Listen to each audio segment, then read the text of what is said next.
I think a lot of people let their weight control their lives. I didn't think that I was capable of changing. And now I know I'm capable of that. Like, bitch, I can do anything. Like, I really can. She is a multi-talented entertainment personality. I hope everybody's having a Gargy Monday. The one, the only Claudia Oshry. What do you feel is the biggest misconception about you? I felt so misunderstood by people. I remember getting married and being like so angry that my dad wasn't gonna be there when I was struggling with my self-image. I feel like I'm gonna cry now, sorry. The #1 health and wellness podcast. Jay Shetty. Jay Shetty. The one, the only Jay Shetty. What do you feel is the biggest misconception about you? Oh, wow, that's a good question. I don't know if I would say there's one misconception. I would say like though largely, and there was a period a few years ago, because I remember writing about this in my book where I felt so misunderstood by people. And I feel like unless you were watching my podcast every day and listening to everything else thing that I said, you didn't really get me. Because I feel like I come off as like a lot of different things. So like a little crazy, a little outlandish. But I feel like the person that I really am is like a sister, a wife. I feel like kind of gets lost in the mix sometimes. I like to think I'm like, and I'm always like joking about how funny and sweet and kind and beautiful I am, but I really do believe that about myself. And I feel like just because I always lead with like humor and a little bit of like outrageousness, I do feel like that softer, very what I think is genuine, gets a little bit lost. That's so interesting. I mean, I can relate in so many ways. I feel so misunderstood so often, and it's because we have a view of what a spiritual person or a teacher or a guide looks like. And I think I'm just trying to be people's friend. Right. I'm trying to be the person who's just reminding you something. Yes, I feel like your job title definitely, like you lead with that and people have conceptions about that before. And I feel the same way like coming from a comedy space, especially when you make jokes that like sometimes are a little, you know, people are like, oh, she's crazy, she's radical. And it's just like, I'm actually just a girl. Yeah. Like I'm just a girl and nothing makes me happier than making people laugh. And like sometimes I take it a little far, but like it's funny. It's funny. What's a big deal? Yeah, and that's why for me as well, it's like I want to help people. I want to make people feel better. I want to introduce people to great ideas and insights. It doesn't have to be heavy. It doesn't have to be like everything. I also love soccer and love fashion. Enjoy. And love, just I'm a normal human being. And it's like, I love that balance. And I think that's how I see myself as someone who has these very nuanced interests and hobbies and everything else. But I think naturally we're kind of forced to be in a box. Yeah, right. And You be can a be certain both. person. Yeah, you can be both. 100%. I so believe that. I feel like I'm so hard and I'm so soft. Yeah, I love that. Yeah. At the same time. At the same time. And I feel like I'm always leading, obviously, because what I do is like just try to make people laugh, which I love. So I'm always leading with that. And I do feel like my sort of sweet, sensitive side, and I'm very sensitive, I feel like I don't show that a lot. And I don't want to show it that much because I feel like on the internet, it's so toxic. If you open up about a vulnerability or something, people throw it back in your face and they use it against you. So I'm also really protective of my own peace. Wow. When did you learn that you had to do that? I feel like when I first started opening up, I feel like the first thing I really opened up about, because I share everything on the internet and it's not hard. I don't feel like I'm digging deep to share. Like if I meet you for the first time, I'll tell you my life story. That's just how I am. So I've never felt like I was sharing something that I wasn't comfortable sharing until I shared my journey with Ozempic, which was so personal to me. And, I got a lot of support for it, but there were also people, you're stealing drugs from diabetics. Like literally, no, I'm not. And there was like there's a lot of discourse around that. Do people who struggle with their weight need medication? Are they stealing medication from diabetes patients? So I felt like scared to share that. One, because I think the emotion I felt most was like I was really embarrassed that one, I'd gotten myself to a place where I required a medication. And two, I did feel a little pushed to share just because it was so obvious to people that I was on it. And nobody would let me live. They wouldn't let me sleep for 5 minutes. They're like, she's on Ozempic, she's on Ozempic, she's on Ozempic. And when I did share, I'm ultimately so glad that I did, but I didn't feel at first like it was my choice necessarily. That always feels harder. Yeah. Yeah, when you feel like you had to share something because there was already so much talk Speculation. about it. Yeah. And now when I look back, I wish I shared sooner. It's like the greatest journey I went on. I have so many positive things to say about it. I think when I tell people, it makes them feel like a little less embarrassed about their journey. Because look at me, I'm so fabulous. And even I did it. And I wish I did it sooner. And I loved every minute of the journey. But at the time, I was so embarrassed. Yeah. Like that was just the emotion I remember feeling was like pure shame. And that sounds like such a hard place to be. I interviewed Johan Hari, a good friend of mine who wrote the book, The Magic Pill. He's on Ozempic and he's gone and done all the research from the biggest experts in the space and the naysayers in the space. And so for anyone who's looking for a very researched guide to Ozempic, he was brilliant and he talked about it from so many different perspectives. But going back to what you said, one of the first things that I think so hard for people is how society has made people feel shameful about their body in general.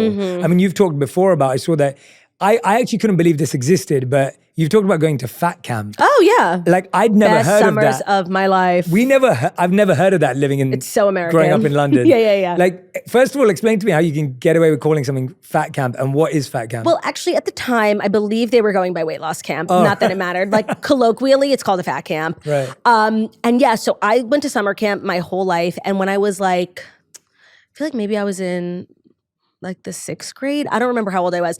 My older sister was really struggling with her weight. I never struggled with my weight as a kid. And you know, my parents tried a lot of different things. And one of the things that they tried was sending her to like a summer camp that was focused on physical fitness. I think what people think of as a fat camp, like a fat farm where like the kids are up every day pulling tires up hills, it wasn't like that at all. It was a very standard all-American summer camp with fitness and diet just sort of at the forefront of meals and activities. And all my sisters went to support my older sister, and we ended up having like the most amazing time. We went back. I never went back to the old camp that I had originally went to. We went back every summer. It was the greatest experience of my life. Some of my best friends I still talk to this day from camp. And so I know how it like sounds and looks to other people, but for me, it was just such a regular camp experience. But I also wasn't on the program. So for any of the summers that I spent at a weight loss camp, I was actually never struggling with my weight. So I would wear this special bracelet that just let everyone at the facility know like I'm not on the program.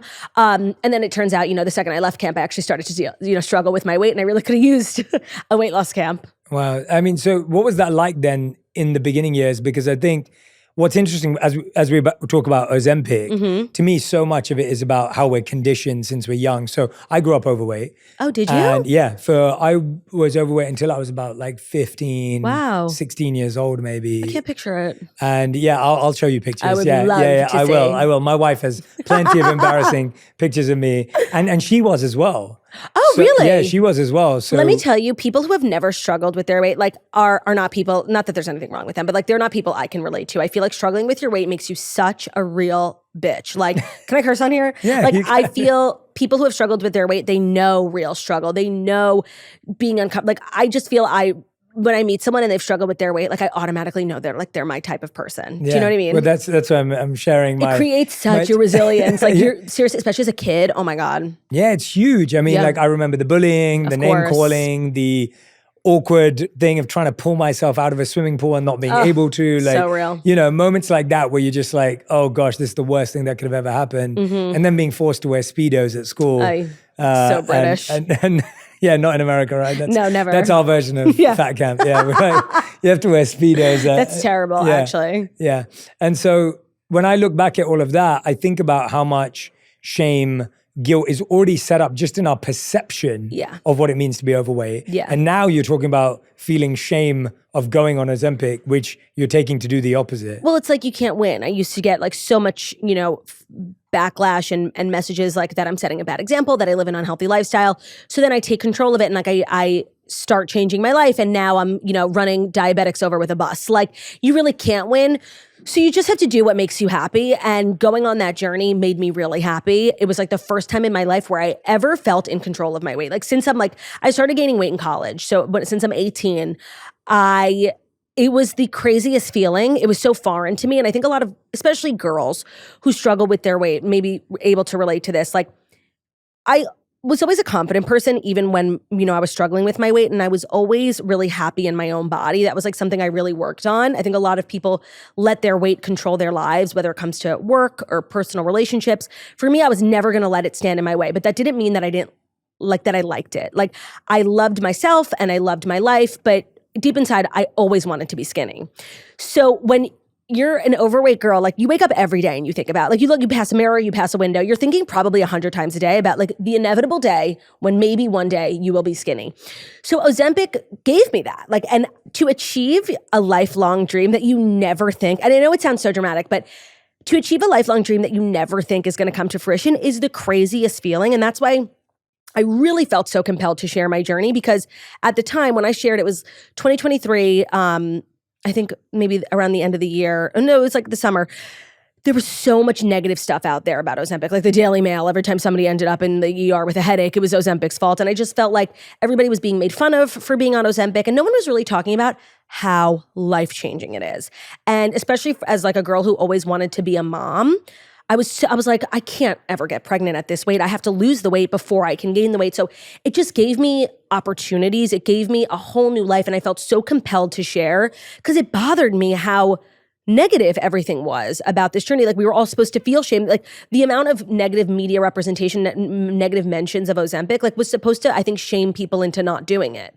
And I was like, I don't feel like, and I think that's why Oprah did her special too. Her special was really powerful because she's somebody who's benefited enormously from it. And you don't hear those stories enough. And it makes me so sad. So ultimately, it was the best decision I ever made, going on it and also sharing the journey. But at the time, I just wish people had given me like a little bit more space to process it, you know? Yeah. Did you ever worry about the side effects and what because I'm guessing you're thinking about those things as well. Yeah, of course. So when it was first brought up to me by my plastic surgeon, I was like super intrigued.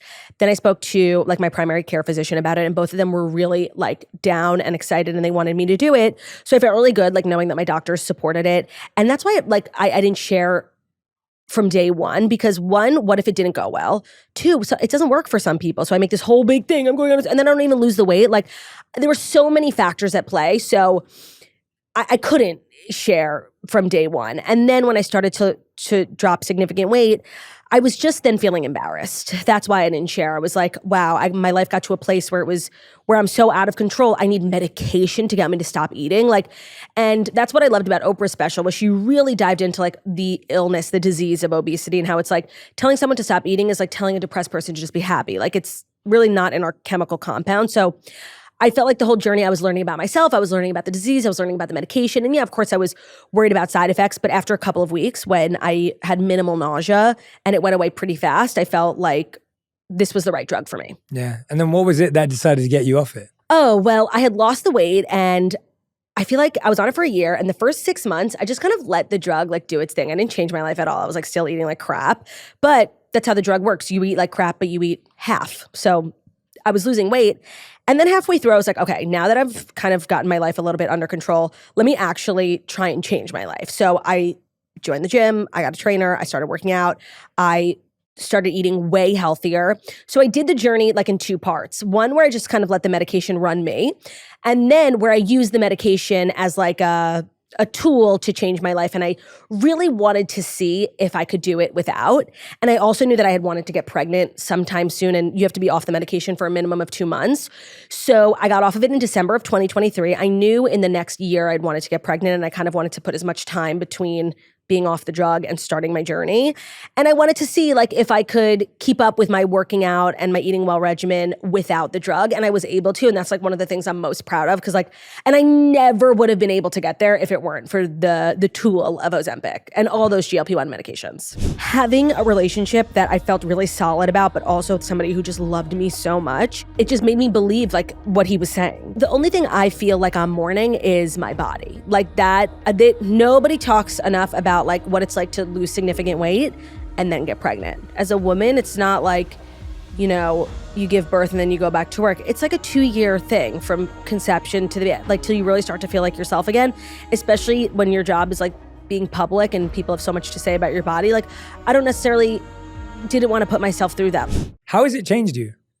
Because you, like you said, you're already confident, Mm-hmm. you already liked yourself. No. You knew who you were. What's changed? I mean, I'm insufferable now. Like, no, I think that so much of my confidence was, like, I really had to work at it. Do you know what I mean? It was, I don't want to say fake, but I just remember one day waking up and like deciding to be confident, and slowly by slowly, brick by brick, I built up a sense of confidence that really, it was real, but I do think it was built on a foundation of like kind of lies.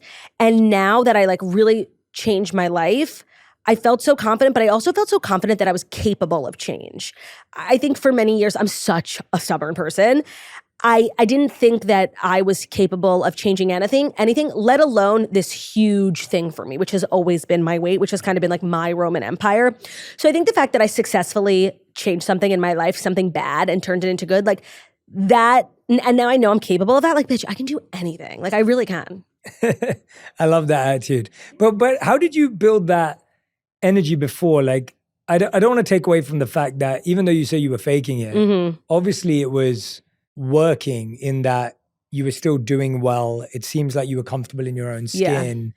Like, what would you say to someone who maybe doesn't want to go on Ozempic because they're scared or whatever it may be, but like, what would you say with them? So I feel like people don't like my answer because when I was like struggling with my self-image, I feel like I'm gonna cry now, sorry. So much of my confidence, I would say like all of it, came from the fact that I had a husband or a boyfriend at the time, fiance, who loved me so much. And he thought I was like the greatest thing. And so if he thought it, and look at him, like I love him so much. And so he thinks I'm so great. Like that's not that you should get your confidence from a man, whatever. But like I did, just to be loved so unequivocally by somebody who I think is so great. That gave me a lot of confidence. Like he thought I was the best. He thought I was the smartest. He thought I was the prettiest. So like I was, because his opinion is the only one that matters. But also like I look at him and I think of him as like so charming, attractive, like who wouldn't want to marry him? And he likes me. Like, oh my God, I must be like the greatest thing ever. And I really feel like so much of my confidence, and it's so funny because he says that he gets confidence from me, which I feel like really happy that it's a two-way street. But having a relationship that I felt really solid about, but also with somebody who just loved me so much, really, it just made me believe like what he was saying. Do you know what I mean? What's interesting to me is just so much of how, whether it's body shaming we do to ourselves or that society does to us, how so much of it is built up around aesthetics and visuals, and how health and vitality are actually not based on simply visuals. No, but I will say visually at the time, like if you were to just compare me visually now and me visually then, like I was very unhealthy. Like I had a lot of random medical issues that like a 25-year-old girl shouldn't be having. So I agree with you that like a lot of times we judge people's health based on their weight, and that's not the case for everyone. But to be clear, like it was the case for me. Yeah. Like I was not healthy. I did not walk to work. Like I was really like living a very inactive, unhealthy lifestyle. That's not the case for everyone you see who's overweight, but that was 1,000% the case for me. Yeah. And now what's the new schedule? Oh, bitch. Well, now I'm pregnant, so like it's kind of reverted back. But so not pregnancy-wise, I just really like lead my day with little pockets of activity. I think that like going to meetings, going to work, like I'm always being like, okay, I'll walk. I worked out like before I got pregnant. I worked out like, 3 to 5 times a week. I would spend my weekends like doing things that I enjoy whilst being active, like going for walks in the park with Ben, just like making sure that I wasn't rotting in bed as much as I'm capable of, because I'm capable of a great deal of rotting. And then with meals, that's really where I probably struggled the most, but just trying to be a little bit more well-rounded. I feel like I eat like a 6-year-old. And so I do, like I eat rice and chicken fingers. And so just changing sometimes to like brown rice and grilled chicken, thinking a little bit more. But it's hard because I'm such a picky eater that, I'm not going to be making bronzino on the weekends with like a tapenade, That's never going to happen. I don't even know what tapenade is. And then, I mean, as I'm hearing you speak, I'm just like, is there a lot of people talk about this right now, like this idea of, when you become pregnant, is there like a loss of the life you had? Oh my God, 100%. Like, is there a feeling of like, wait a minute, just a few months ago, I would say I don't feel, I mean, I've been married for 100 years, and we decided to wait to have kids. And I think that because we made that choice, I am now not spending my pregnancy and, hopefully the next year or two mourning a life. I feel like I lived life to the fullest, and I really, really waited till I was ready. So the only thing I feel like I'm mourning is my body. Like that nobody talks enough about like what it's like to lose significant weight and then get pregnant. I don't know how I feel about it. I don't have like fully fleshed thought out. I'm like struggling every single day. But no, I don't feel sad about like a life left behind. I feel like I lived every minute of my 20s, like on the edge of cliffs, going on trips, partying, like doing everything I wanted to do. And when I turned 30 over the summer, I was like, you know what? I'm done. Like I really feel, and that's what I'm so happy about. Because I like see my friends with kids and I'm like, oh, I do wish I had like, joined them. But I feel so fulfilled in that one chapter of my life that I'm really ready to start the next chapter. Yeah. What was the reason for putting kids off in the beginning? What was the I would say intention? it was mostly career. I've been working since I'm 18 and I just could not fathom taking time off. And I don't know, it really scared me. It doesn't scare me so much anymore. But also the weight thing played, I could not fathom at my previous weight getting pregnant. I think it would be a high risk pregnancy, 1, and 2, like I think it would take me to a new weight, a new category that I might not be able to come back from. So I always knew I had to figure it out before. Yeah. And Ozempic came to me at like the perfect time. Yeah. I think the first thing you mentioned, I relate to that as well. Obviously, me and my wife don't have kids yet, and we'd love to one day. But I think a big thing for me also was I was very clear on who I was when we met, and things were kind of going in the right direction for me. And then my wife, I was like really patient, and I really wanted her to find her purpose before we had kids. Yeah. Because I wanted her to know who she was and know her identity and have clarity on her worth and her value and everything before we have a child, because I just felt, I was like, I want her to also live a life and what that looks like. And, in the past couple of years, she's just like blossomed and grown. It's been so fun to watch. And it's like, now I'm like, now, if and when we're lucky to have children. It's more, you can conceive it, right? Totally, yeah. And that you're coming at it from a point of like, I know who I am without anything. Yes. And I think that was so important to me for her. I already had it myself. And but also it's different the career as a woman. thing, right? Yeah. Like as a woman, it's not like you give birth and then you go back to work. It's like a 2-year thing from conception to till you really start to feel like yourself again, especially when your job is like being public and people have so much to say about your body. Like I don't necessarily didn't want to put myself through that. Like I really wasn't ready for it. So I cannot recommend enough waiting till you're really ready. And I know that that's a privilege, but like I'm so pleased with how it's worked out so far. And I'm really, really glad that I waited, because I remember I always used to say like I wanted to have kids when I was 25. And I remember sitting on my friend's couch and I was like drunk, and he was like, by the way, like when do you want to have kids? I'm like, when I'm 25. And he was like, how old are you? I'm like, 25. So maybe when I'm 26. And I don't know, I've always known I love kids. Like my nieces and my nephews are my whole life. Like I've always known that I wanted to be a mom. And then I started to get a little worried because I didn't feel it. I'm like, oh crap. Like I was so annoyed at the biological clock, and I was so annoyed at COVID. It like took 2 years for me that like maybe if COVID hadn't happened, I would have been living my life those 2 years and been ready when I was 28. But I was like, crap, no. And I got a little worried that I was never going to be ready because I know it's something that I want. And that's why I feel so grateful that I very naturally came to the conclusion that I'm ready. And my husband was amazing about, like if I had said to him 5 years ago, let's have a kid, he'd say, okay. If I said to him this, like he was really let me lead, which I so appreciate. He never put pressure on me to like either wait longer or hurry up. Same with our families. Like nobody really tortured us about it. And I know a lot of girls get like endless harassment from their parents and their in-laws. And like, I didn't get that. And I'm so grateful because I really came to the conclusion on my own. So no, I don't like look around, and I don't look at social media and see people like, on trips and flying out of planes and think, oh, I wish that was me. I'm like, you know what? I did my time. Honestly, that video makes me tired. I want to go take a nap. Walk me through that internal dialogue of like, how do you get to that place of feeling ready? I think so many of us are waiting to feel ready in life, whether it's waiting to feel ready to start a podcast, whether it's waiting to write your book, whether it's waiting to have a kid, whether it's waiting to get married, and we're just waiting. Yeah. But we never feel ready for most of us. I know. Walk me through what you feel being ready means. I feel like jealousy is a really powerful emotion. And I started to feel like I might be ready to start a family when like I would hear about other girls that I knew, friends, people telling me. And up until that point, when people would tell me, I would be so happy for them. Like I would cry, like really genuine. And I remember the first time, it was like December of 2023, one of Ben's friends who, his wife is one of my good friends. They told us that they were pregnant, and I was so happy for her, but like I was a little jealous. And then I was like, oh, that's interesting. And that's why I feel like it's so important to like listen to yourself and be able to identify emotions. Because I was like, okay, let's jot that down. I told Ben, I'm like, by the way, I'm a little jealous of Natalie. He was like, oh, that's great. And that was in December. That was actually when I decided to get off Ozempic. And I was like, okay, good to know. And then I just started like listening to my feelings. And when other people would tell me, I'd be like, damn, now I'm starting to feel a little left behind. And so really it was my own emotions that told me I was ready. And I've always been very good at like identifying my own emotions and like thinking, how does this make me feel? Am I pissed? Am I happy? And that's really, I would say, how I knew. Yeah. But it was a struggle. It feels like you're someone that always knows you're ready though, because you got married at 23? Yes, I got married very young. I got engaged. Me and Ben met when I was 18. We got engaged when I was 21. So we dated all throughout college, and then 23, when I got married. How did you know Ben was the one and you were ready to get married then? it just wasn't even a question. Honestly, I would have gotten married sooner. Like, I know it sounds so crazy, and it is, but we met when I was 18, so I was a freshman in college.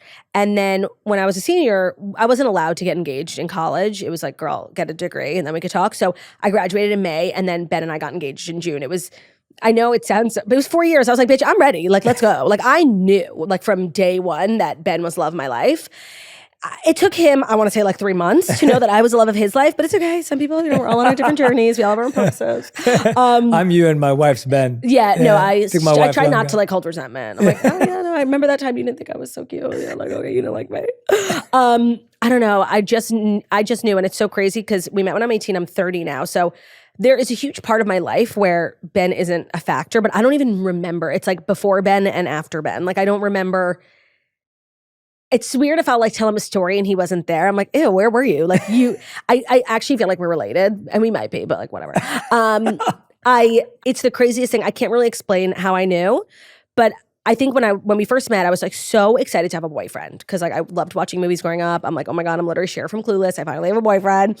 And I was so obsessed with the idea of having a boyfriend and like the fact that there was this person who wanted to spend time with me. And I was so excited about it. And then like I feel like our relationship, we really grew up together. So the longer we were together and the more time we would spend, it was like becoming abundantly clear, like we really had the same values and we really are the same person. And it's so funny because Ben is so funny, but he's married to me. So it's like, good luck. I always say if he had married anyone else, he would be the funniest guy in every room. But people say to me, people have known Ben for like 3 years, like, by the way, Ben's funny. I'm like, no, I know, but he can't get a word in with me. He's just the best. And I honestly, I know it sounds so crazy to have gotten married so young. And when we were getting married, I grew up in a modern Orthodox Jewish community, so it really wasn't that crazy. Most of my friends have been married around the same age as me. But when I would meet like people, regular secular folk, they would think it was so crazy. And I remember like being offended when people would say that. I'm like, you don't know me and Ben. You don't know. But let me tell you something. The older I've gotten, the more I learned, like we were crazy. Yeah. We've changed so much, And when people say like not to get married young, like they're right for that. They're saying it for a reason.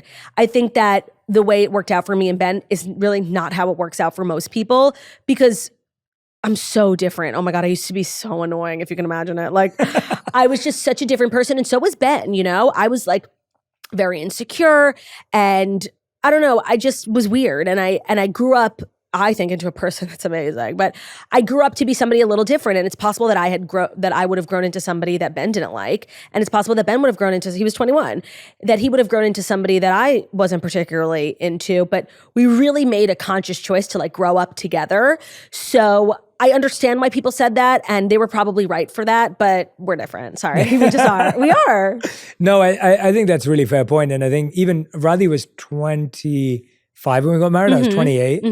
And even that is somewhat, it's still, it's still younger. But. And it's like, it's the same for us. Like we were sure, it worked out for us, but I would say I knew myself very well. Yeah. Radhi knew herself enough at the time. She's definitely grown. I've kind of stayed the same. Yeah. And so there is a sense of like, sometimes you get lucky and you're fortunate and you're blessed and it's beautiful. And sometimes it can be really hard. Of course. And crazy.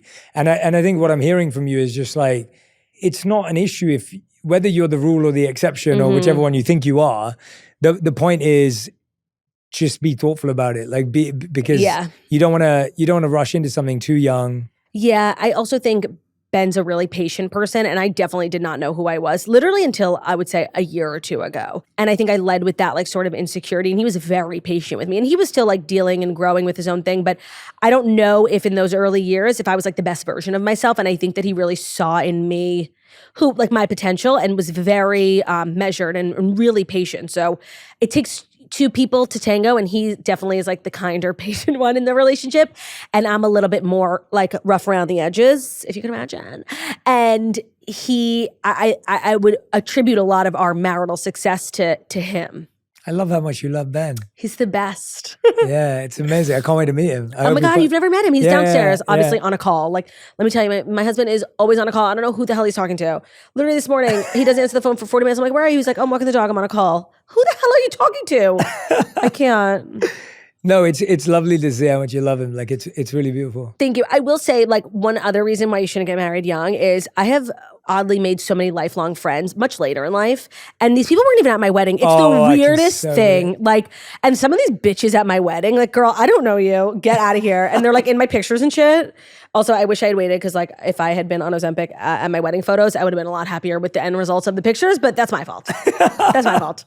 No, I can so relate to that. I'm at that stage where I've got a lot of friends who are older than me, and they all are renewing their vows right now. Right. And they literally were like, "Jay, you weren't at my wedding, but I love that you're here." How weird. Because friends change so much from when you get married to So much. And I feel like there's a point in your life where, like, you have made all of your friends. Yeah. And 21 was not that for age, me at all. Yeah, because you haven't worked enough, you haven't lived enough. Like, and so many of my like best lifelong friends are people I've met through work. How does that work? Some of my best friends, like Brian and Taylor, like I met, they were guests on our show. You meet a lot of people, and like, you know, the reputation of podcasters, content creators, influencers, like, is what it is for a reason. Like, some of them are insufferable, but some of them are just like the most fabulous people you'll ever meet in your entire life. And that's my friends Brian and Taylor, and they were not at my wedding. And sometimes I'll think about that and I'll be like, oh, I should have waited. Yeah. I should have listened to everybody. Well, you can renew your vows. I know, but you know, they do say that's a curse. I don't know if that's just for the Real Housewives, but every Real Housewife who has ever renewed her vows ended up divorced. Really? Just a fun fact. That's a fact. Yeah. Wow. So I don't know if it's a fact, but it's like, it's a fun fact. You don't plan on... I don't plan on renewing my vows. Also, I feel like vow renewal is like an inherently non-Jewish thing. Like, Jewish people don't renew their vows. Like, I don't know a single Jewish person that's renewed her vows. Oh, interesting. Yeah. I don't know if it's like in the Bible or anything. I just feel like it's not culturally Jewish. Interesting. Got it. Yeah. Okay. Understood. Yeah. It's I guess, yeah, I'm always trying to convince Radhi that I want to do it. And she's like, yeah, of course you want another wedding because you didn't plan the last one. Oh, I'm so with her on that. Although the only reason I would do it would be to get new pictures, because I was like so ugly at my wedding. It's kind of like one of my biggest regrets. I think Radhi would do it for new pictures because she wants, even though she looked absolutely gorgeous, she's evolved. Yeah, she wants to change it out. But I guess they are. It's a time capsule. You know, it's a moment in time. Not a moment I want to remember. There are a lot of things about like what people consider a boring corporate life that actually, as somebody without a lot of that, I'm very envious of, especially when I'm like entering this phase of my life. Like, me and my husband both have our own companies. Like, we don't have maternity leave. We leave and the company suffers. Do you know what I mean? Yeah. There is something lovely about a boring job that doesn't keep you up all night, that you can set boundaries with, that pays your bills, and you don't overrun the company. If things are going south, that's literally not my problem. Like, there is a peace in that. When you do this line of work and nobody teaches you how to do your taxes, not me getting a bill from the government like in 2018 for like $100,000 in unpaid taxes. Yeah. And my biggest fear is going to jail. How do you decide what parts of your life to share publicly and what parts to keep private? I generally just lead with what I'm comfortable with. Like, if I wouldn't be ashamed to tell the person next to me on the train, then, and I don't really feel shame about a lot of things. I feel like maybe that's something I could and should work on. But no, I would say the Ozempic thing is like the one thing I really had to push myself to share. But for the most part, I share what's comfortable. And I'm an open person. I think that some people find that inconceivable, but I just am. So it's easy for you. But you were saying earlier that there's times when you're like, oh, this could be judged, this could, this could be misconstrued. And I think that's a really valid point. I appreciate you being so honest about it. That's why I'm raising it. Because I think at one point we were in this phase where we're like, vulnerability means you share everything with everyone. And I don't subscribe to that definition of vulnerability. I think vulnerability is actually, I know why I'm sharing it with this person and I feel safe to share it there. Mm-hmm. And so I think that society's had to evolve. And then you also see performative vulnerability, where people are like literally telling a vulnerable story only because you think you get rewarded for it. Totally, exactly. Which then ruins the purpose of vulnerability, because then it's not vulnerable. Yeah. So it's like this messy space where I'm constantly reflecting on like what's truly vulnerable, how comfortable do I feel about it, what does that mean? Yeah, I guess then like I wouldn't categorize myself as a particularly vulnerable person, because when I share things, even things that are deeply personal, I don't feel like it's a big deal. Do you know what I mean? I'm just that's just how I am. Yeah. So I would feel weirder not telling people things. Yeah. Like, even when I was trying to conceive with Ben, I do a podcast every day and I'm always talking about what's going on in my life and my marriage. And it was this huge part that I wasn't sharing, and it felt so deceitful. It was so foreign to me because I'm so used to saying, yeah, last night I did X, Y, and Z and my underwear is purple. Like, I'm such a sharer that actually not sharing is what makes me uncomfortable. Yeah. And why did you not share that? What was the... You know what? It's like a Jewish superstition Got thing. it. Like Yeah. it Same in just- our culture. Indian culture has that. It felt private. Yeah. You know? Yeah. No. I think Indian culture and Jewish culture Are very similar. Has a lot in yes. common, and there are definitely certain things that you don't share and you don't want to open up too much about. You wait till they're real Right. and Yeah. taken care of. Exactly. Yeah. No. I respect that and I get that. And I think I think it's healthy for people to, find. I just want to encourage people to think about, whether they're a public figure or not, who you share what with is so important, and just don't fall into the trap of, oh, everyone's being vulnerable. That's what it means to, Yeah. do Well, the I right think that's thing. like a byproduct of the internet is like nobody really keeps anything to themselves anymore. And I think what started out as like a genuinely like good initiative to like open up about things is now like we're all sharing, we all know a little too much about each other, you know? And that's how I feel. Let's pull back. Yeah, sometimes I watch something I'm like, wish you didn't tell us that. Like, Yeah, I don't no. think there was a need for Even us to myself, like today on the podcast, I was like, I gotta go, I gotta poop. And it's like, why would I say that? And just say it again. Do you know what I mean? Yeah. And also one thing's really interesting to me. I was at a friend's birthday last month, and he said to me, he was like, Jay, like, I noticed like you never post what we're doing personally and privately. And I said to him, it's because I'm really lucky. I think my public life's amazing, but my private life's better than my public life. And I imagine a world in which I'm sitting in an old rocking chair, talking to my grandkids and talking to family and sharing these stories that no one knows anything about. Yeah. And there's something about that feels really sacred and special to me.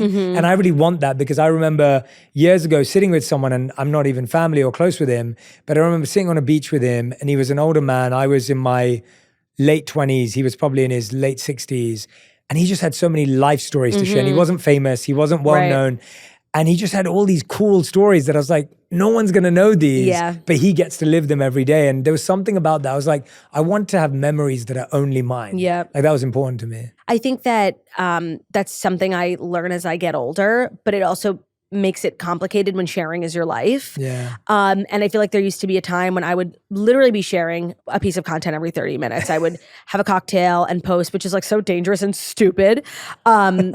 But What now, was the craziest? oh my God, I used to be like blackout in a drive-thru at Whataburger in Texas, like blackout ordering like a crispy chicken biscuit, like whatever. Like, and it was just, I looked so scary and I had ketchup all over my face. Like, and I think that's why people, that's why I have a lot of the following that I do. They loved that life, but that's not my life anymore. And it occurred to me like several years ago that I didn't have to share every thought that I have. One, it was getting me in trouble. And two, like, some things can just be like thoughts or memories or things that you keep to yourself.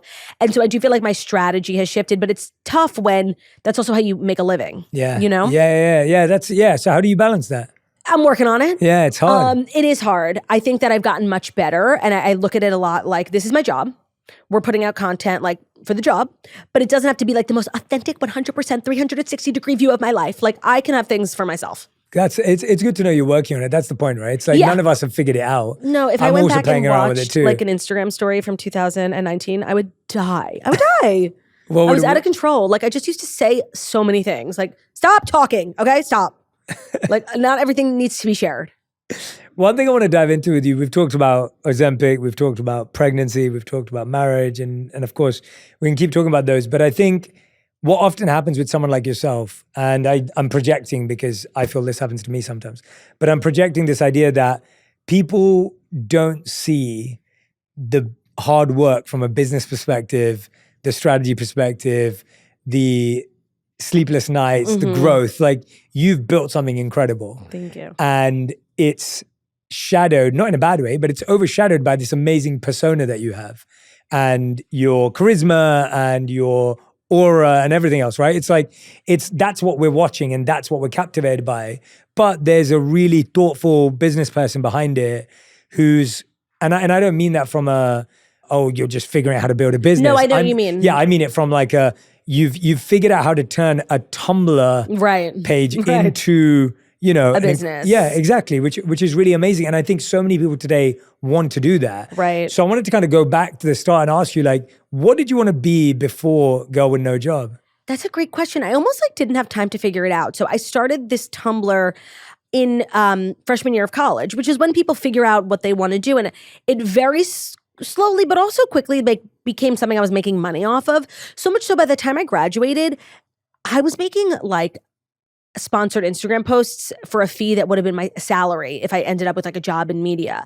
And at the time, like content creation was not a job. So when I made the decision, it just made no sense. Like to sit at a desk and earn a living that was comparatively small to what I was pulling from my Instagram, but people were just like, they couldn't believe it. And they're like, it's not going to last forever. It's not. And I'm like, maybe what if I just ran with it? And it was really like inconceivable to people that I was not getting a job post-grad and that I would be like on my phone. And I understand why, because right after that, I was making a really good living, but I was doing nothing.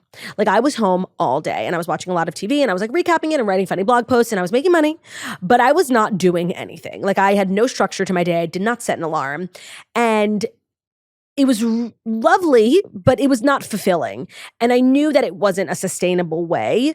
And that's why when we started the podcast, I loved it so much for a million different reasons, but it gave me structure. It gave me a day. Like, and now even to this day, I very much operate like a Monday to Friday, 9 to 5. I work 40 hours a week like every other American. Like, and I think some people run from that sort of convention, but when you didn't have it, it was like kind of horrible. So I craved that sort of structure and stability. Like seriously, if you're looking to answer an email for me after 5 o'clock, I'm not answering. Like I have boundaries and I love that my life kind of mirrors that conventional work life. But that was a goal that Jackie and I like set because this line of work, well, yes, it can be very lucrative.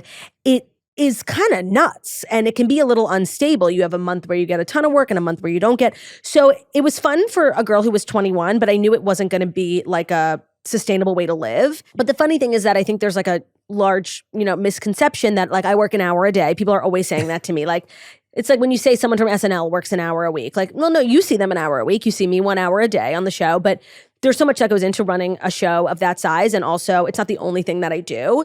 I'm not bothered so much that people think I don't work. Like, whatever, Like, sorry, you're dumb. You don't know how the industry works. Like, bitch, I work hard, okay? Have you ever had a real job? Oh my God. Okay, so yes, like in the sense that throughout high school and like summers in high school, I was a camp counselor. I worked at a toy store when I went to college. All through 4 years of college, I had an internship, like a paid 5-day-a-week internship at a media company. It was an internship, but it was structured like a corporate job. So yes, I did work in a corporate office for 4 years, never like full time because I was part-time student. And I probably would have worked at that media company post-grad if I didn't decide to become a full-time content creator. So like yes and no. Yeah. What did you learn from the toy store, the internship that you applied? Working at a toy store was not for fucking me. Like seriously, gift wrapping is hell on earth. I still can't do it. And honestly, when anybody asks me to wrap a gift, I actually have trauma from that fucking store. Really? Yeah, it was horrible. Like that stupid gift wrapping section. Like no matter how many times somebody showed me how to do it, like I could not fucking do it. Here I am trying to make this amazing point that you learned all these amazing. Continue your point. Just know, I was trying to put forward this idea that maybe you picked up all these really cool skills that help you in your career today, but actually, I will say, like working at a toy store, like having to talk to strangers, like who you don't know, and like pretend like you know what you're talking about, that builds character. That builds actually like a great personable vibe. In the corporate space, I don't feel like I learned much, honestly. I liked the free lunch. Like it was amazing. It was one of those big companies that gives you free lunch. And there were snacks everywhere, like free snacks. I was always eating goldfish and M&Ms. And I don't know, actually. My sisters worked at the same company. It was this huge company with like different media companies within it. So they all worked at different companies. So we all would have lunch together. I have very fond memories of that time. And I think it's a good corporate, like media, especially that's like a lot of women. It's a good environment to learn how to talk to people, learn how to deal with like workplace antics and people's personalities. And sometimes I do miss, like, I think there's a lot of stability that comes with a corporate job, especially when you're thinking about like motherhood. I mean, some of these bitches over here with their 6 months paid maternity leave, like that is a joy. And their corporate health insurance. There are a lot of things about like what people consider a boring corporate life that actually, as somebody without a lot of that, I'm very envious of, especially when I'm like entering this phase of my life. Like me and my husband both have our own companies. Like we don't have maternity leave. We leave and the company suffers. Do you know what I mean? Yeah. There's no built-in. We have our own 2-person health insurance. It's expensive and it sucks. Okay, like. There is a little bit of that privilege from the corporate life. And I know people who are in corporate would look at someone like me and be like, oh, I always wanted to be my own boss. And it's great. But there's no insurance. Yeah, there's pros and cons either way. There is, 100%. And I feel like I'm only, as I get older, appreciating the pros of that sort of, what people would say more stereotypically boring life. Yeah, I think that stigma needs to go as well. Totally. I think that there was this whole cultural shift towards entrepreneurship, quit your Yes. job, build your passion, and it's like, I don't think either is for everyone. And I think No. we've kind of made, like, We've put more value on the latter, the entrepreneurship. Correct. But to be clear, I feel like we did people a disservice when we did that, because there is something lovely about a boring job that doesn't keep you up all night, that you can set boundaries with, that pays your bills, and you don't owe any, you don't overrun the company. If things are going south, that's literally not my problem. Like, there is a peace in that. Yeah. Now, you don't have as much creative control. Who cares? Yeah. And also just like, I think about this very often. Like, I couldn't do anything without my team. Mm-hmm. My team are all employed. Right. Like, and it's like, I couldn't last without them. So Isn't that like one of the best parts, though? It's amazing. Of being a business owner, is like other people making their living from you. I love it. It's the best feeling in the world. It's the craziest feeling. Yeah, it's the most fulfilling feeling. I know I couldn't do anything without them, which is why I value. I'm like, oh, we can all push entrepreneurship, to the hill. Right. But it's like, what would we do without our amazing team members? Like, I know I wouldn't survive. My chief of staff was like unwell for like a week. And I was like, I don't know what to do. Right. Like, No, that toxic like hustle culture, entrepreneurship, I'm not a fan of. Yeah. But was there ever a time you had to do it? Was there ever a time you did have to work 24/7? Before, when things started to really blow up for me, but it wasn't this like standardized economy like it is now. Like, there's a formula. You blow up on Instagram, you get an agent, you get a manager, you get a rate card, you get a media kit. Like, no, that was like not the case for me. So when things started to work really quickly, I was doing all my own deals. I did not have a publicist. I did not have a manager. I did not have an agent. I didn't have an assistant. It was literally just me. And it was manageable because it was my full-time job. But I don't know shit about fuck. Like, I'm literally 17, like, somebody help. So I was just kind of making it up as I went. And I think people really underestimated me because I was advocating on my own behalf. I was 18. I'm much better now, but I used to have like a really thick Long Island accent. And I was just like, every other word out of my mouth is like and totally. And it's not necessarily giving you, businesswoman. So I would get underestimated a lot. And it was a unique time. Now, the girlies and boys, but mostly girlies, who end up doing what I do now, it's kind of all set up for them. But at the time, it wasn't a thing. People, like, a brand would reach out, and based on like if it was a brand I heard of, like one of the first brands I ever worked with was Burger King. And they're like, how much would you want to? And I was like, $1,000. And they were like, okay. And I was like, bitch, $1,000. I bought a purse. I was like, and then I forgot like I had to pay taxes, but whatever. And that's another thing, by the way.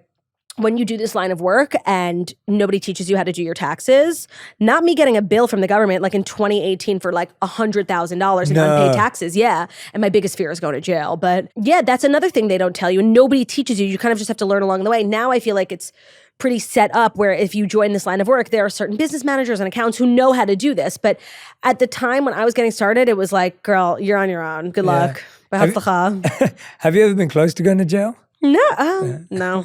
If only I was that interesting. Like, when I was a senior in high school, I went to go visit my sister Jackie at college, and it was a flight. So I packed up my things. So I grew up in Manhattan, so I didn't have a license at the time, which used to make traveling really hard because I didn't have any form of identification. I used to give them my high school ID. They're like, this is not legally admissible.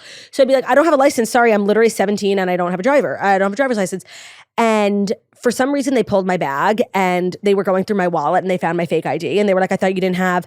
Now I realize they were like doing this to scare me. But at the time, I thought I was really going to jail. They brought a cop out. She wants to call my parents. Oh my gosh. She's swiping my hands. You know when you ever get like that and they're like, you tested positive for explosives. I'm like, bitch, what are you talking about? I'm literally a high school student. Wait, how do you test positive for explosives? I don't know. I mean, I had gotten a manicure, so I imagine there was like some chemicals on my hands, but like it was they were really trying to scare me. And this police officer was like, listen, I think you're a good kid. I'm going to let you go. And I ran for my fucking life. I was so afraid. But I didn't break the law. I didn't say that this was my idea. It could have been my cousin, Sandra. Like, it was the most scared I've ever been in my life, and probably the closest I've ever gotten to going to jail, which is like not that close. Still, it was scary. It was felt scary. real. And let it be a lesson to any of the minors listening. Like, put your fake ID in your checked bag. Got it. Yeah. Put your fake ID in your check bag. Don't say I never taught you anything. What advice would you have? Like you were saying, like it seems like, and I agree with you, there is more setup. We kind of, I think our careers actually, we didn't know each other then, but they took off around the same time. Mine was 2016 as well. Oh, yeah. I was a lot older. I was 28. Okay, so yeah. 27, 28. So you had like a pretty good idea of the world. Yeah, to some degree, for sure. I mean, I never knew I'd never known anyone who'd worked in entertainment. Right. Anyone who'd worked in media. Anyone who'd done anything outside of London. So it was a whole new world for me completely.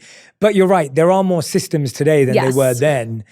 What advice would you have for people who are at the age you were when you first blew up, like 17, 18 years old? Because that's happening more and more now. Yeah. Like you were more of an anomaly. Yes. That's become now the I'm standard. old in the space. Yeah, I have two really hardcore pieces. Yeah, I mean, you're ancient. Sorry. I'm ancient. Yeah, thanks. I have two extremely important pieces of advice. If you find yourself wanting to get into this line of work, like I don't care who you are, where you're from, what you've done, delete all your old social media posts. Like none of it is going to age well. It's going to come back to bite you in the ass and it's going to ruin your life. Like if I had to go through what I went through, like everybody found my old tweets and they were like, oh my God, she's fucking crazy. Delete your tweets. I can't believe people are still having their tweets. Girl, delete your tweets. Like, stop. That's the first. Second of all is every dollar you make, put 50 cents in a savings account for your taxes because that's, depending on where you live, like that's what it is. Yeah. It's half. And the good thing is sometimes you save too much and then you get a little left over. But just know if somebody pays you $100, you got 50. Yeah. Very pragmatic advice. Well, the taxes have ruined my life. Like, oh, tell me about it. When before I had a business manager trying to do my own taxes with like an old school accountant who like I think I got from like a family member, they had no idea what I did for a living. And so I was underpaying, I was underreporting. I was not getting any like 1099s from the brands that I work with. It was such a mess. It was the wild, wild west. So much so that years later I got that huge bill and it was like the worst thing to ever happen to me. I almost had to go on a payment plan with the government. Like it was so crazy. And I think that happens a lot in entertainment, especially this like new wave of social media entertainers. So finding an accountant, a business manager, or teaching yourself, that's fine. But as long as you're putting away half of what you make for taxes, like you're safe. Yeah. Don't you think it's incredible how much you've learned in the last 8 years? Yes. Like, Sometimes I go back and like read my old emails of like me like talking to people and I'm like, girl, that's the worst email ever. But it's like so cool to see how different I speak now and how I think a lot smarter and able to advocate on my own behalf and the little girl sending those emails from her couch, like that's who I am. Yeah. That's me. Did you ever pretend to be your own manager or agent? 1,000%. What was the name? Rebecca. I was always pretending to be my own assistant, like trying to get dinner reservations, trying to set up calls. Yeah, Claudia's available. Meanwhile, it's like literally me. And it worked. 100%. It worked. Yeah. Did they negotiate on your behalf sometimes? Well, I actually was always negotiating on my own behalf. And because I always found that like so many of the girls who worked at media companies, worked at agencies, these account managers were followers of mine, were listeners to the toast. And that's always worked on my own behalf. Actually, I think like a huge demographic of my following is media girls who work at brands, who work at agencies. And so it's always kind of benefited me to lead with me because they're excited to work and they want to make it work. And look, it's Shetty on the other line. If someone wants to be the next you and start the toast and, you know, start their version. Don't. Everybody's set. The toast is enough. No kidding. What advice would you have for someone who's listening to you, watching you, going, I want to build that, I want to create that? Where should they start? What should they think about? Well, I would just get started. I think a lot of people are always talking about, they're like making strategy plans and outlines for projects. Just get the project up and running. You can record a podcast on your phone. The Voice Memo app actually is very high quality audio. It's good enough for a starting podcast. Then you can start to make money, invest in the Shure microphones that everybody has. But before then, like, just get started. People are always like throwing lunch parties for things that don't exist yet. Like, just get to work. Do it. Yeah. Don't overthink it. No, and it's also like it's a podcast, okay? It's not like the nuclear program. It's just talk. What's the nuclear program? I don't know. I don't know. I was trying to sound smart. I couldn't think of anything. No, I love it. I couldn't agree with you more as well. I think there's just I feel like we're all stifling ourselves by procrastinating. No, we're afraid of being judged, right? We want to put something out that's perfect. But it's like, you don't get far without people making fun of you. Like, I'm sure my old posts used to get sent around my high school. Like, oh my God, look what Claudia's doing. Cringe, cringe, cringe. Well, it's not so cringe anymore. Like, girl, because I'm successful and you're not. But that's just part, if you can't take being mocked, like, I wish that weren't the case because people are cruel and it is what it is. And think about how you talk to your friends about people on social media. Someone's going to talk about you like that and you have to be okay with that. Yeah. Did you lose any friends along the way? No, actually, I've always been really good. I've never been that girl with like 1,000 friends. I've always had like 5 really good friends and they're the same friends. I love that. I love that too. I have like the best friends. But you know, you do notice people treating you differently, like peripherally. And whenever anybody like started being extra nice or whatever, I always accepted it. Like, sure, you want me to come to your Hamptons house? I'll be there. But, you know, you got to keep note of people who only started acting that way at a certain time in your life. Yeah. You have, there is definitely that switch. And yeah, I'm the same as you. I have all my same friends from back in the day. I can't wait. I literally fly to London tonight to see everyone. It's the best. Looking forward to just catching up, kicking it. And it's one of those things that I feel so fortunate that I had such a good group of friends Right. before everything took off. You must feel that with Ben too, because it was Yes. around the same time when So I was like, yeah, I guess I met Ben freshman year, and freshman year is also when I started my blog. I don't think it really took off till a year later, but he's been there since the very beginning. Yeah. How much do you think that? That's a good question. Well, I often thank the Lord that I don't have to date at all, period, because I think dating in this day and age is horrible, but also with my weird job, I think it would I wouldn't even know how to explain it to people, and I would just feel so awkward and embarrassed. So I'm grateful for that. But again, I think having this really stable force in my life in Ben when it came to how I felt about myself, how I felt about my job, I think stability is so beneficial when you're trying to build a business, and having someone to come home to and having a very stable personal life, I think it allowed me to be a little nutty in different areas of my life, like my job. Because I didn't have to worry that I was going to come home and it would be chaos. Ben was always there. Just, how was your day? Yeah, I think that's what it is. You just hit the nail on the head. I think there's certain stages in life where you go, if I decide this, it now no longer takes up any space. Mm-hmm. I felt that way about getting married. I felt that way about deciding which city we were going to live in. Because when we first moved to the States, we lived in New York for 2 years. Then we moved to LA. We've been there for 6 years. When we decided we were living in LA and we got our place, it was another thing. Settled. There was a settled that freed up space. And I think we're currently living at a time where we struggle to make decisions. Yes. Because we don't want to kind of, put our roots down, but actually that creates more chaos in our lives. 1,000%. And I think we also live in a culture that values that sort of wanderlust. Oh, I live in my car and I don't care. I don't have a job.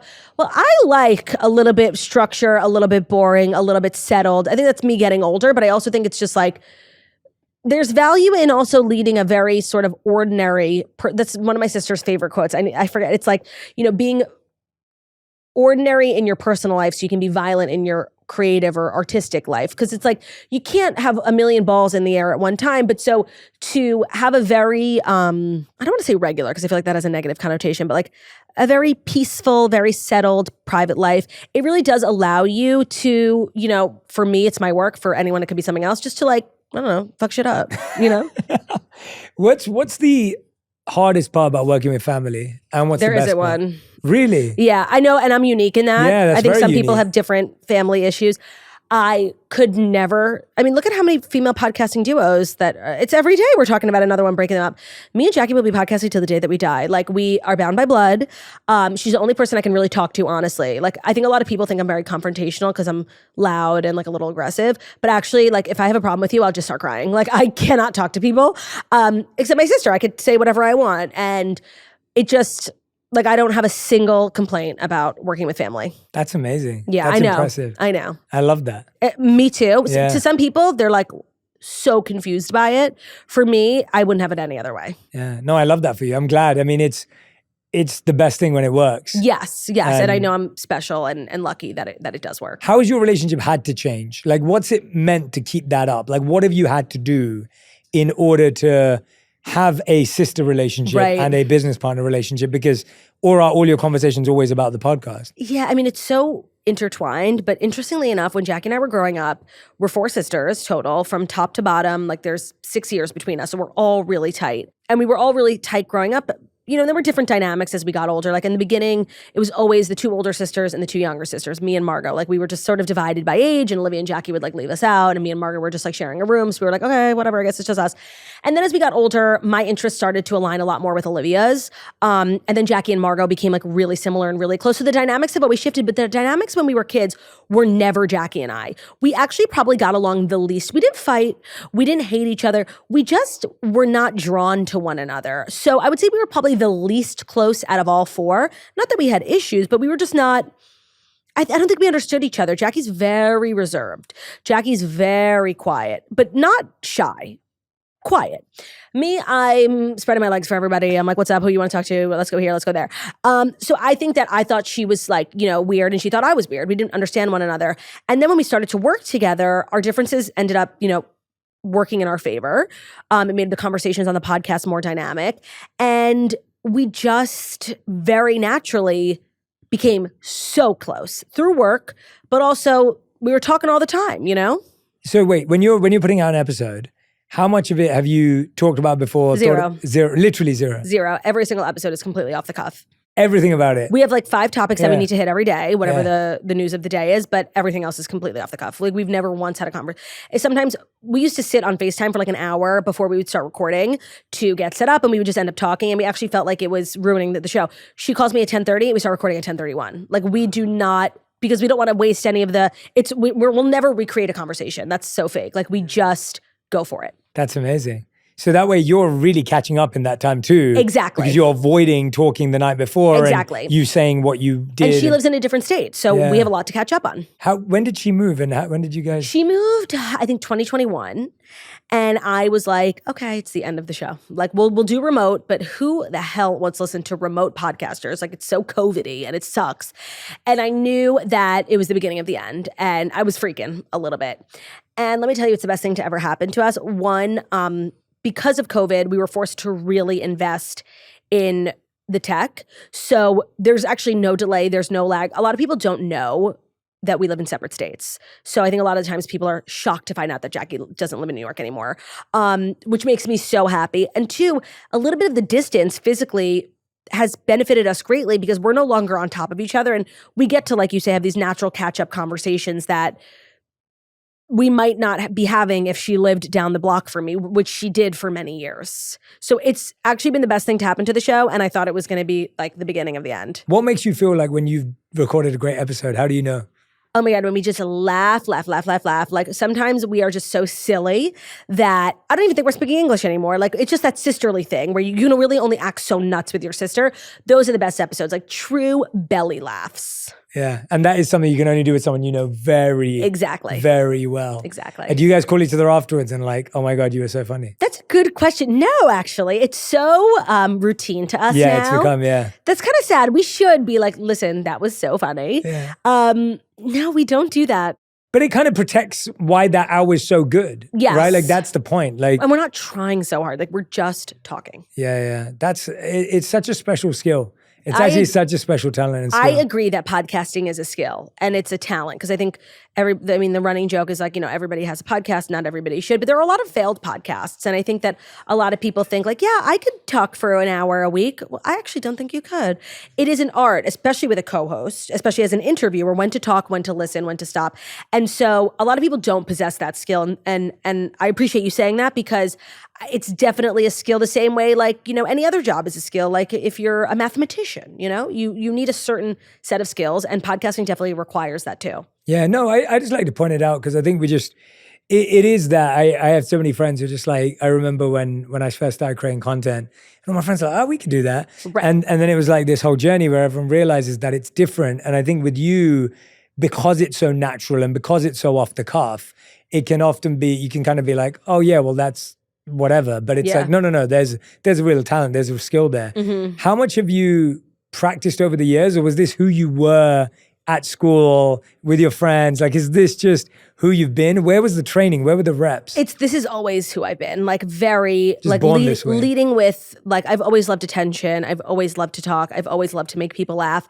But I do think that I have practiced and rehearsed a little bit in recent years, just knowing when to listen. That's always been my, that's the biggest critique people have of me on the show, and they're totally valid in that. I never let my sister talk. I talk over people. I'm sure I've done it too. I'm so sorry. No, you and I'm haven't. really trying. It's one of my worst skills personally and professionally. I do it at a dinner party. It's so annoying. And like when other people do it, I'm like, oh my God, she didn't shut up. And people are like, bitch, that's you. So I am working on that. I used to be much worse. So it's a work in progress, but it's important to know like your skills, but it's also important to know what you're not good at. And I know that I'm not good at knowing when it's my time to listen. Like right now. Have you ever measured how fast you talk? No, but I know it's insane. And if you can believe it, It's insane. I used to talk so much And faster. it's funny because me and you, I'm at the opposite end. Like I usually talk so slowly. Yeah, you're very measured. Yeah, no. So it's so funny because when we're together, I'm just like, I'm speeding up slightly just to, Jay, I need you to listen to episodes of The Toast from like 2019. I used to swallow full paragraphs. Like, I don't even know what I was saying. You think it's fast now? To me, this is me being so much better. It's amazing. It used to be really bad. It's amazing. Have you talked about their like wanting attention, and I think Mm-hmm. anyone who's doing something publicly, naturally, there is a part of them that enjoys the attention, enjoys. I always say like, I love when people come up to me on the street and say hello. I tell people in the podcast to say, hey, if you see me, come and say hello. I want to say hello to you. I really appreciate the feedback and the energy I get.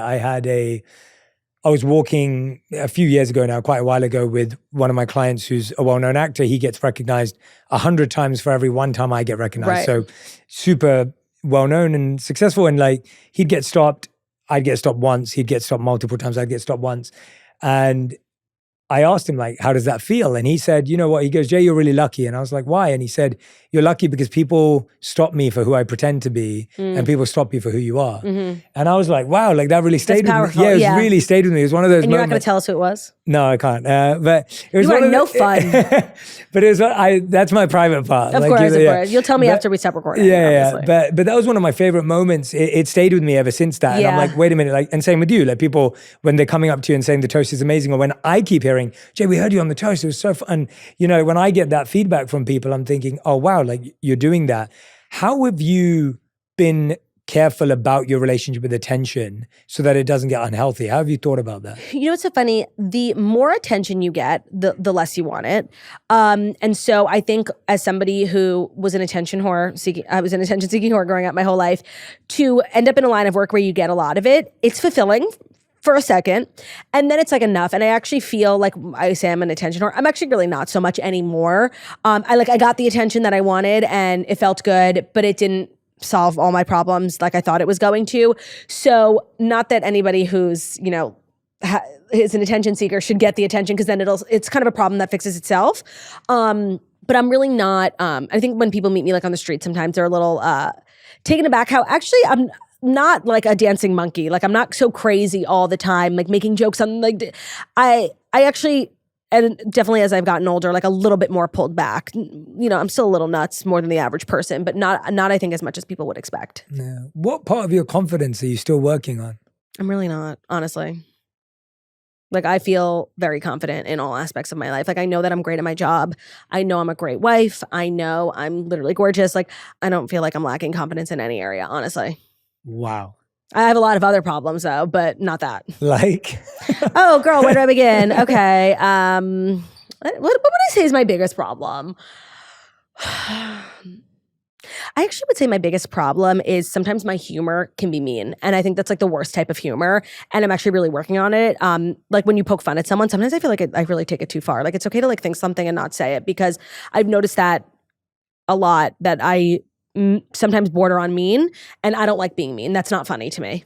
I think some people feel like they have to be mean in order to be funny, and that's not true. I can be funny without being mean. Yeah, and that's something you're working on. Yes. Like sometimes I'll say something, I'll be like, damn, that was rough, you know? Like, and so I'm aware of it, and I'm really trying to stop. Yeah. Who knows if I will.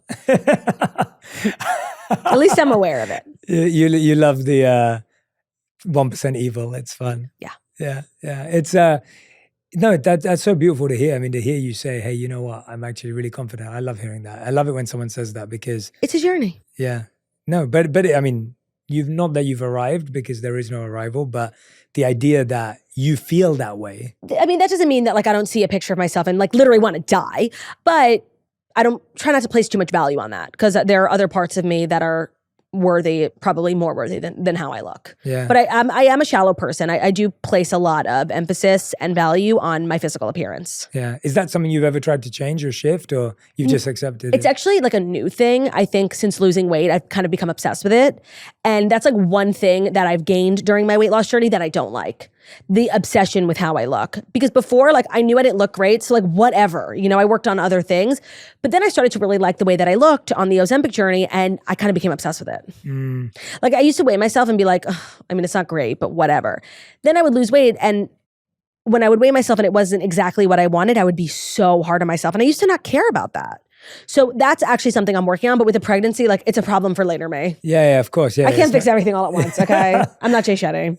No, trust me, I can't either. But it's interesting how sometimes the things we work on more become our greatest stresses. Yes. Yeah. That's definitely how I feel with my weight. Yeah. And it's one of those things that but the great thing is you're aware. And I think that's what I always think about. I remember when Kevin Hart came on the podcast, he was talking about how, in a very different context, but he was talking about how like some of the mistakes he made, and not comparing at all, but he was talking about some of the mistakes he made, and they came from a place of him feeling like this was never going to go away. And then he was like, now I need to deal with the fact that one day I may not be as famous or successful as whatever. And it was just really interesting him saying that when I still think he's crushing it and killing it. And he's like, you know. But how we perceive people versus how they perceive themselves is so interesting. Correct. Yeah. And that's what I find is always fascinating because you think someone's peaking. Living the best life. Yeah. And in their head, they're like, oh, I'm insignificant right now. Yeah. But it does, not that you want people to feel poorly about themselves, but seeing someone whom you perceive to be on top of the world talk about how they perceive themselves and it's not necessarily like the best, there is like solace in that. Like 100%. Even people who are killing it and rich and famous, like even they hate themselves. So who cares if I do? Yeah. You know? I wanted to end with talking about, you talked a lot about last year losing your dog, which Oh my God. I think No one prepares you for I it. had so many friends who sadly went through the same thing in the last 12 months. I don't know what it was about the last 12 months, and maybe it's sadly always the case, but at least in my life, I had so many people telling me that. I had my business manager, a really close friend, like just so many people in life. We had Taylor Hill who came on the podcast and talked about the loss of her dog Tate and just how hard that was for her. What has been your greatest lesson for grief in that journey? So funny because, I lost my dad when I was in the 8th grade, or excuse me, the 9th grade, like literally the first month of high school, worst time ever. And it was extremely hard. And I actually feel like being younger, I was able to bounce back a little bit more. I remember going through that and really, I had just transferred schools and then my dad passed and I really didn't want to be known as like the girl with the dead dad. So I remember making an active effort to get back to my life and I leaned so heavily into my sisters and that's really why my sisters and I are so close. And my friends and extra school, and that's just being a kid, right? You're more susceptible, you're more adaptable. Like you just bounce back. And I've found like when, friends of mine now are losing parents, like it's so much harder. Like you're an adult, you understand the importance of life, you have kids of your own. And so not that it's the same at all, but like losing my dog at 29 was like the first experience with grief as an adult. And let me tell you, it is so much harder. And this was, a dog, not a human being. The difference was, and I have long wondered, my dad passed away overnight. Like he was not sick, he had a heart attack, and he died before he even got to the hospital, like completely kind of freak accident. And people always talk about like, is it better, for someone to die like that or to get a chance to say goodbye to somebody who has like a terminal illness, but you have to watch them suffer for months. And I feel like there's no right answer, just everybody thinks their own. And I never really knew what the answer was, but with Theo, he had terminal cancer. I mean, we ended up putting him down, but so we lived with the cancer, I want to say for like 2 or 3 weeks, like really not a long time. It was the worst time of my life. Like it was worse than when he actually had died. Like seeing someone you love so much be in such pain, it's not worth being able to say goodbye, honestly. So oddly, that experience brought me peace with my dad. Like I didn't get to say goodbye, but like I didn't have to watch him suffer. Like it's definitely worse. And so the older I get, the harder grief is, like I remember getting married and being like so angry that my dad wasn't going to be there and feeling like this was so unfair, but I hadn't really felt that anger up until that point. Like the older you get, the more important life moments, marriage, kids, you realize like how much you need a parent. And so as a kid, like, yeah, okay, he's not at my soccer game, but like you're more resilient as a kid. You really are. And so going through grief as an adult is 45 times harder. And that was just with my dog, whom I loved more than anything, but a dog is not a person. And it was the most challenging thing. I actually don't even remember it. I blacked out that part of my life. It's coming up on a year actually like this week. It was the hardest thing I'd ever been through in my life. Like seriously, I can't believe, I don't even think about that time because it was traumatizing. That's so profound though, the connection between the two. I know. Well, they were so polar opposite. It's like, I think I actually would have preferred just like to take Theo to the doctor and have him die. Like the 3 weeks of Torture. Diapers, of medication. Oh my God, it was horrible. And I felt like I was doing the wrong thing because, it's cruel to keep a dog like that alive for your own. They're so clearly in pain. It's the right thing to do to put them down. And if you're selfishly keeping them, and I said, I'm not going to do that. And so when we woke up one morning, it was so clear that he was suffering. We were like, listen, this is cruel. We're keeping him alive for us. Like we knew we had to do that. And with my dad, like I had always felt like, oh my God, I never got to say goodbye. It was, high one day, bye the next. But what the passing of Theo really taught me is like, honestly, it's better. It is, I think. What did girl with the dead dad like mean to you? Like, what did that symbolize for you that you didn't want to be?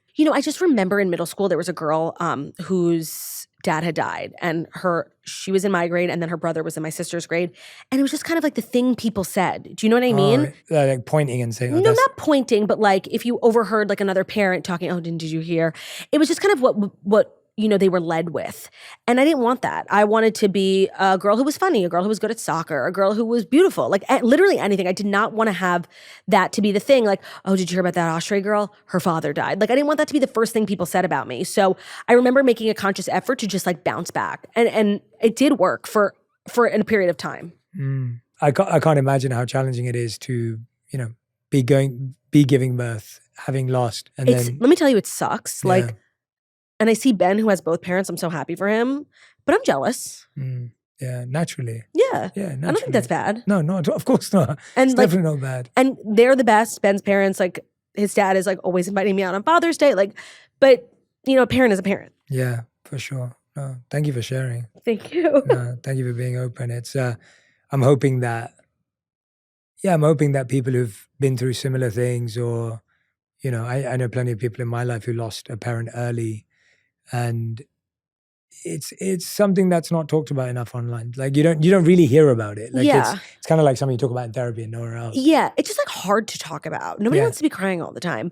And I think that no matter what stage of your grief that you're at, like you can't talk about it without crying. That doesn't mean that you're not healed. Totally. It's just sad. Of course it is. And I don't want to be sad. Like that's my whole thing. Like I love being happy. I love making people laugh. I love laughing. Like if I'm laughing, I'm so happy. So I hate to like sit around. And that's why like I know when I talk about this on the podcast, people don't like it, but I don't do therapy.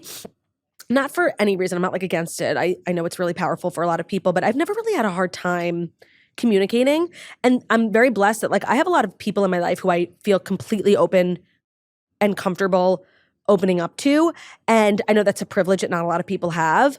But I also like, I don't know, I just don't want to spend my life being sad. Like the world is sad enough. Like I wake up every day with the goal of like making people laugh. Like I like to be joyous and spread joy. And I don't know, sitting in a therapist's office for an hour a week, like crying, like, oh my God, like seriously, I can't. Yeah, no, and I think that everyone has their different coping mechanisms, like you said. And for some people, that is the only place they have a safe space and a space where they don't feel judged and a space where they don't feel, looked at in a certain way because their family, friends may be that way. And it's beautiful that you don't have that. I was going to ask you, have you thought a lot about like your energy, baby's energy? Like what walk me through that. Yes, I have a lot because, people tell me that I'm kind of like a baby whisperer. Because I love to sing and I love to dance and I love to I'm obsessed with babies. And that's what babies love and that's what babies need. Like their first couple of months are always looking for somebody to sing and dance to them. And so that's the type of mom I want to be. Like super joyous, super like always singing. I don't know if you follow Jessie J, the singer, on Instagram. Yeah, of course. But I know Jessie, yeah. Okay, so she had a baby and like she's always singing to her baby on Instagram. Now I know she has like one of the best voices in the world and I don't. But like I'm going to be Jessie J. Like I'm going to be singing to my baby and my baby's going to think I have the most amazing voice. Because my baby's going to be my number one fan. It's going to be so funny if they don't. Oh my God, stop. I'll be so upset if like every time I sing, the baby cries. Yeah, well, they'll love it till they're like 4. Oh, of course. No, I'm talking about like year 1. One fan for 1 year is good enough. I love that. And have you thought about whether you're going to be sharing baby journey online? And I have thought about it. I definitely want to share my journey. I'm pretty against putting your kids on social media. I don't judge other people who do, but I'm not going to. And I feel like I see a trend of people sharing less and actually pulling their kids off social media because the dangers of it are like so obvious. Yeah, no, that's something me and Riley talk about a lot. Like I would love to. It's one of our discussion points. If the internet wasn't such a disgusting place, I would love to. Like have fun. But no, we can't have nice things. People are disgusting and absolutely not. Yeah, it's challenging. It's such a that's the hard part, right? Yeah. That's the hard part, that it's like in the same way as you wouldn't just put your kid up somewhere physically in that way that they're exposed to anyone and everyone. Yeah, and they just actually passed that law in California about like family channels, and Demi Lovato was a big part of it, of like just child actors, but also child like family channels, like basically exploiting your kids on social media for money. They're all still actively happening, but I feel like in 10, 15 years, like we are going to be hearing like the most craziest stories about kids who were forced to be on like YouTube family channels. It's disgraceful. But it's also a slippery slope. Like, like you start posting your kids and that's the most engaging content. So you post more and more and more. And then you rely on it to pay your bills. So you're yelling at your kids to smile for the thumbnail. And I never want to be that. Yeah. It's great that you guys have because it's Actually, I hard. haven't even talked to Ben about it, but I don't care what he says. Like, I love that. I'm sure he'll agree with me. Yeah. But we haven't had like a full conversation about it. Okay, good to know. Good to know. So he'll be hearing about this on the Jay Shetty podcast. Is this usually how it goes? No, actually, certain things I feel really strongly about, and I say, Ben, like, this is what we're doing. Certain things he feels super strongly about. I'm like, okay. Sometimes we both don't know how to feel, and there are people in our life whose opinions we like respect, and we'll call them and ask and get their opinions, and we'll come to a decision together. It just depends on what the topic is, you know? Yeah, I think that makes a lot of sense. Yeah, that's fair. If you feel strongly enough, it's a rule, and and if it's you don't, important it's a to know, discussion. like, as a half of a marriage, like, if there are certain things you don't have like strong feelings about, but your partner does, like, so let them have that one. And then when you have strong feelings about something and they don't, they will let you have it. Like, that's the whole, you know, shtick with compromise. But also knowing when you don't know, like, all of this is new to me, motherhood, pregnancy. And so knowing that I have no experience and talking to people who do, and if I trust them and I think that like their values align with mine, taking their advice. But like, it's important to know like when you don't know enough. Claudia, you're one of the most fascinating people Oh my God. I've ever met. You are hilarious. obsessed. Oh, You're thank you. smart, profound today at times. I really didn't want to cry, vulnerable. but it is what it is. No, I appreciate you being so honest and vulnerable with us and showing that soft side. Yeah, no, You know, like for people to be able to see. You can't put Turney in a box. Like, she is going to surprise you. I love it. I love Well, it. Claudia, it's been such a joy talking to you. Thank you We for having end me. every episode with a final 5. Okay. These have to be answered in one word to one sentence Oh, I love a maximum. game. Not a Claudia sentence. Okay. Oh, I promise I will do one word. Yes, yeah. One word or one sentence. Oh, okay. But not a sentence at 100 miles per hour where you squeezed in Okay. 79 words. Oh, but not Jay calling me out. Okay. All right. Okay. Yeah, no, I'm not judging you. No, of course not. Okay. So question number 1. What is the best advice you've ever heard or received? This isn't like, you know, a curated sentence, so I'm just gonna like speak. And I think it's something I've realized as I've gotten older, especially as like a woman in the industry, you feel really competitive with like other people. I feel now like I like to work to live and not live to work. Like, I just would like to make a living. I don't need to be the biggest podcaster. I don't need to be the #1 selling comedian.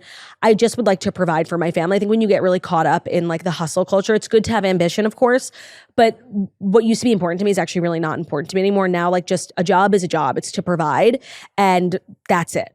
Great sentence. Thanks. Yeah. Oh God, I forgot about the sentence. Okay, sorry. I'm good. No, I'm good. no, it's well explained. I would have asked you to expand. Question number 2, what is the worst advice you've ever heard or received?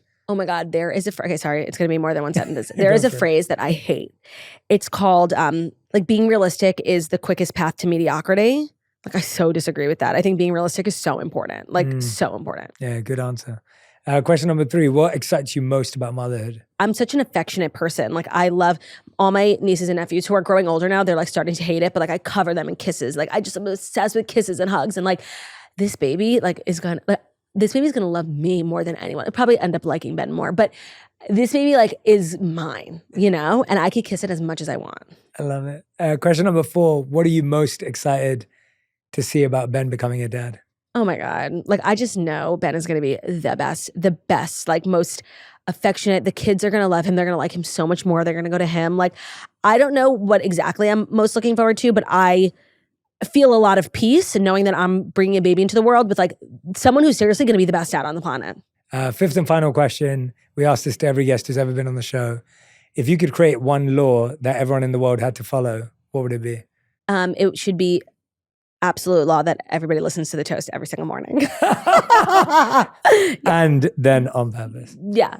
Of course. Yeah. Actually, no, this is my answer. Not on purpose. Sorry. Just the toast. Oh, thanks.